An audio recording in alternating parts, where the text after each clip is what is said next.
మాజీ మంత్రి Galla Arunakumari ఆశీర్వాదంను Pothalapattu TDP Janasena party ఉమ్మడి ఎమ్మెల్యే అభ్యర్థి డాక్టర్ కలికిలి మురళీ మోహన్ అందుకున్నారు. శుక్రవారం సాయంత్రం తిరుపతి సమీపంలోని కరకంబాడి వద్ద గల గల్లా అరుణకుమారి నివాసం వద్ద పోతలపట్టు నియోజకవర్గం ముఖ్య నాయకులతో కలిసి అభ్యర్థి మురళీ మోహన్ గల్లా అరుణకుమారిని గల్లా రామచంద్ర నాయుడిని మర్యాదపూర్వకంగా కలిశారు.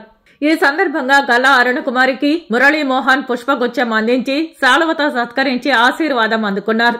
పోతలపట్టు నియోజకవర్గం తెలుగుదేశం పార్టీ ఎమ్మెల్యే అభ్యర్థిగా మురళీ మోహన్ పేరు ఖరారు కావడం పట్ల గల్లా అరుణకుమారి శుభాకాంక్షలు తెలియజేశారు.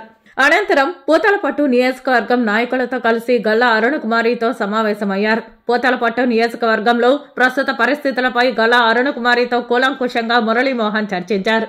మురళీ మోహన్ కు గల్లా కుటుంబ సభ్యులు సహాయ సహకారం ఎల్లప్పుడూ ఉంటుందని గల్లా అరుణకుమారి ఆశీస్సులు అందజేశారు.